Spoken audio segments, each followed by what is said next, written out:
Let's talk about some of the specific things you found. What is this thing called Frago, F-R-A-G-O 242? Frago 242. What does that mean? Well, we saw lots of reports about detainee abuse, both detainee abuse and torture from coalition forces, over 300 reported cases in those files, and over 1,000 cases from the Iraqis.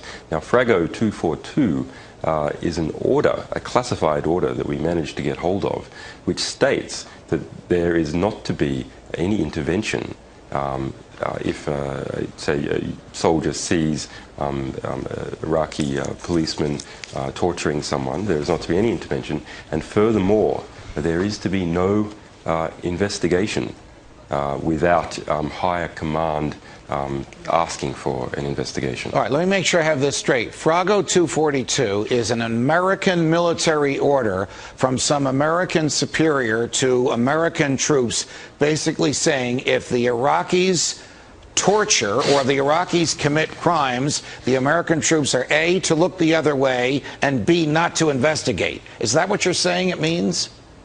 Yeah, that's absolutely right, Judge, that they are not to investigate and they are not to intervene. And we got hold of a really quite incredible bit of footage with between the then head of the Joint Chiefs of Staff and Donald Rumsfeld, when the chief was asked the question by a reporter, well, do soldiers have to intervene?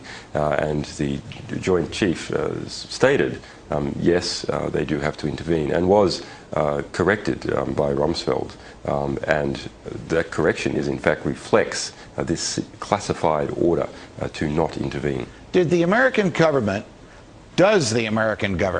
keep records of how many innocent civilians are killed, either by American troops, by Iraqi troops, or by American contractors in Iraq?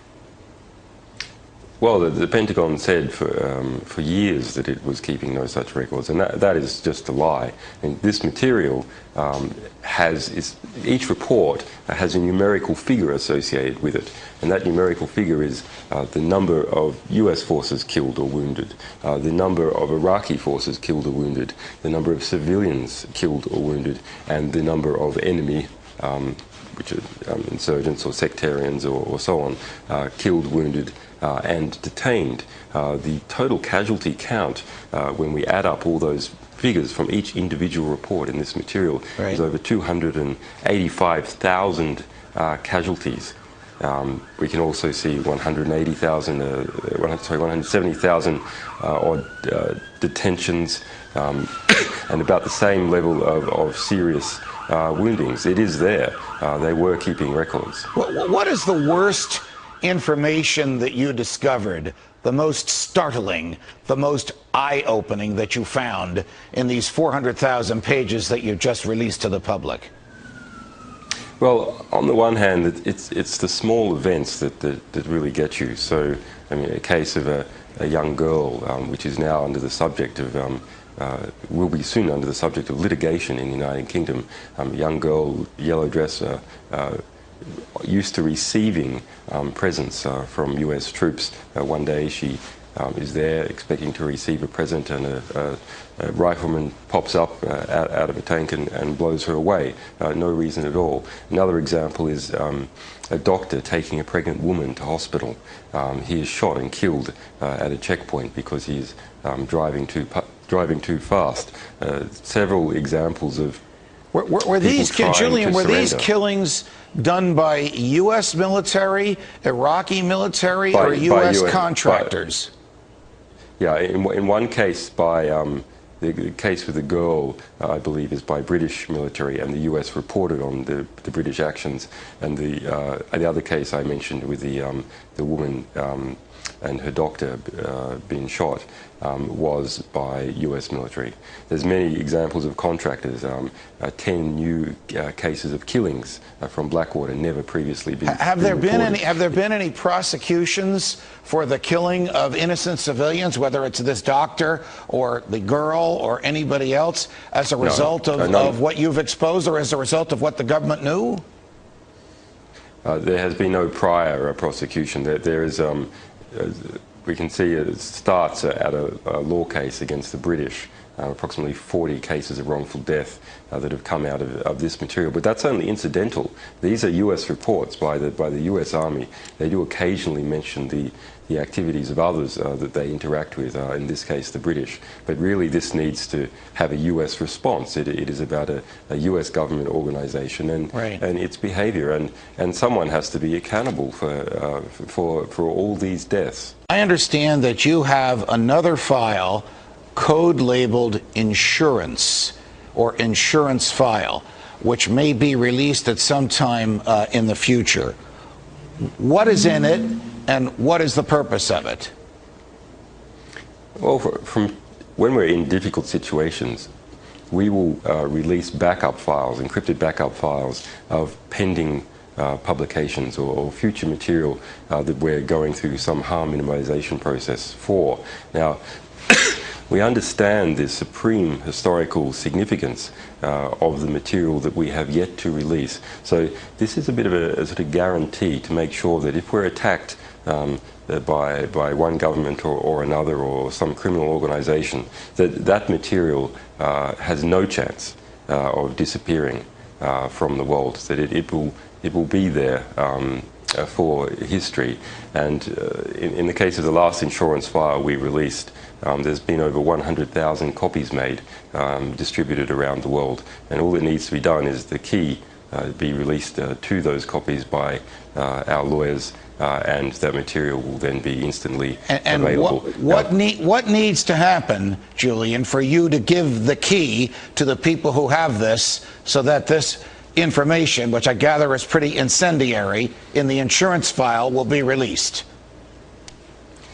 Well, we like to engage in a normal publishing effort, which is to act in a responsible manner and make sure that the material is not likely to harm anyone, that it is properly investigated by quality news organizations, by lawyers and human rights groups and so on.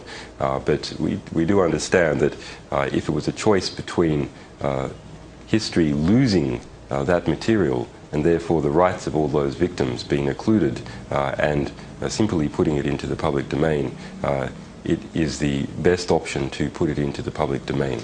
Are you concerned, as you sit in London right now, for your own safety or for your own freedom? Well, Pentagon spokesperson Jeff Morrell, not long after the release of the Afghan War Diaries, made 3 extraordinary demands on this news organization. They were, number 1, that we return, in other words, destroy our previous publications relating to the Pentagon. Number 2, that we return, in other words, destroy all upcoming publications related to the Pentagon. And number 3, that we not solicit information from US military whistleblowers. Now, that is an unprecedented call for prior restraint, not just a call, a demand. And that if we did not voluntarily fulfill that demand, that we would be compelled to do so. Now, our lawyers have looked at that language and that unusual use of return. It comes from the 1917 US Espionage Act. It is in fact a series of triggers designed to get up an espionage prosecution or prosecution under the Espionage Act against this organization as a publisher. Are you being hunted down by the American government or by any government, even as we speak right now? Well, there has been many surveillance events. There has been, we are aware of things from our sources that are in private, such as pressure placed on the Australian government, pressure placed on the Swedish intelligence organization SAPO. But there are also a number of matters that are public record, such as pressure placed on the Icelandic government, which was told that it could not be a haven for our publishing or for me personally.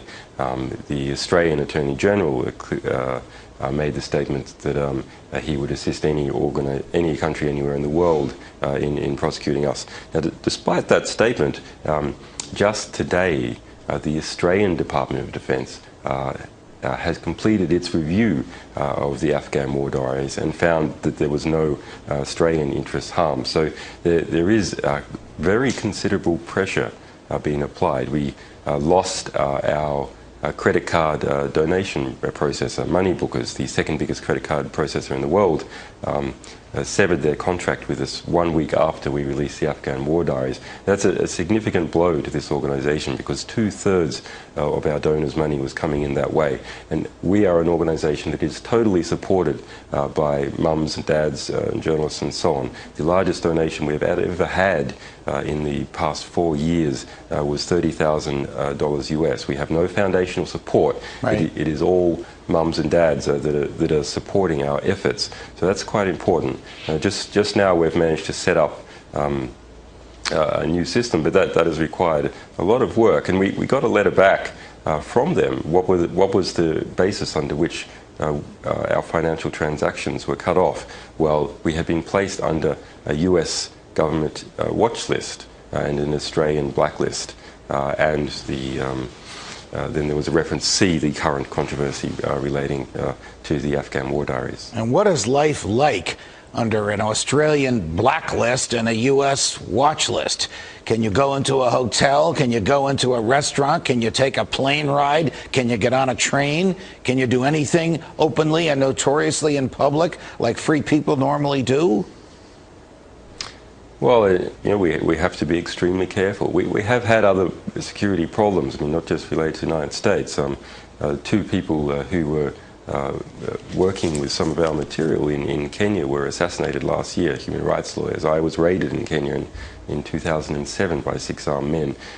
When you deal with exposing tremendous abuses, there is, of course, pushback. In the Australian situation, we have been unable to transfer money out of Australia, and that, we have enough workarounds, so that's okay. But it does effectively create a tax on revealing the truth.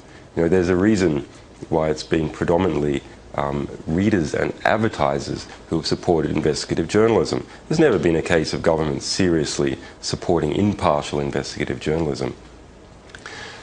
Impartial investigative journalism is capable of criticising anyone, right, including the major donors. So that's why it's been readers and advertisers that have supported that activity. We do sometimes see, well, the US government might support journalists exposing abuses in China, but it won't support them exposing abuses in the United States. Similarly, we see that Europe will fund people to expose corruption in Africa, but they won't support anyone exposing corruption in Europe. Julian Assange, thanks for joining us on Freedom Watch.